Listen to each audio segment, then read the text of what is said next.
Méditation du 29 avril, du pur talent. Pour ce qui concerne les dons spirituels, je ne veux pas, frères, que vous soyez dans l'ignorance. 1 Corinthiens 12, verset 1. 1 Corinthiens 12 présente au moins 5 principes essentiels. Premièrement, chaque chrétien doit connaître les dons spirituels, voir les versets 1 à 3, pour pouvoir participer activement à la mission que le Christ a confiée à son Église. Deuxièmement, il y a diversité de dons et diversité de services ou ministères, voir les versets 4 à 10, mais le même Seigneur. Il y a diversité de réalisations, mais le même Dieu qui opère tout en tous. Troisièmement, l'Esprit Saint distribue les dons à chacun comme il le veut, voir le verset 11. Quatrièmement, comme le corps humain est composé de plusieurs membres qui forment tout un même corps, de même les dons de Dieu forment le corps du Christ, ce qui implique que personne n'est supérieur ou inférieur en fonction des dons qu'il a reçus, voir les versets 12 à 27. Cinquièmement, nous ne pouvons pas tous recevoir les mêmes dons, voir les versets 28 à 30. Primo, comme corps, l'Église a besoin de se développer dans tous les domaines pour accomplir pleinement sa mission. Secondo, le Saint-Esprit a décidé que le meilleur moyen de renforcer l'Église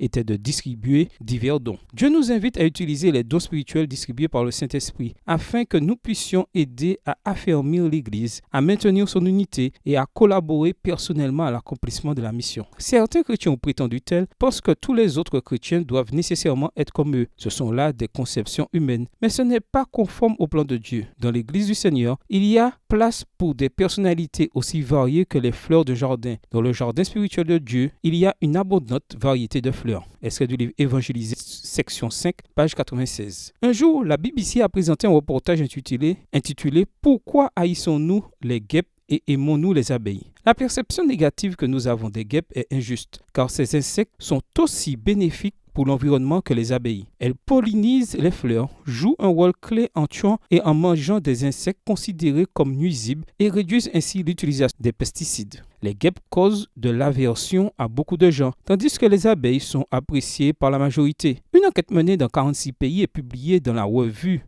Ecological Entomology révèle que les mots les plus souvent associés aux guêpes sont dangereux, piqûres et dirigeantes. Pour les abeilles en revanche, c'est miel, fleurs et pollinisation. Bien qu'elles soient semblables, elles sont différentes. Et bien qu'elles soient différentes, elles sont semblables. Ce n'est pas l'une ou l'autre, c'est l'une et l'autre. Chacune apportant sa contribution. Nous avons besoin des guêpes et des abeilles pour nous aider à mettre fin à la nuisance du péché et à adoucir le monde avec le miel de l'Évangile. Bonne journée à vous et que le Seigneur vous bénisse.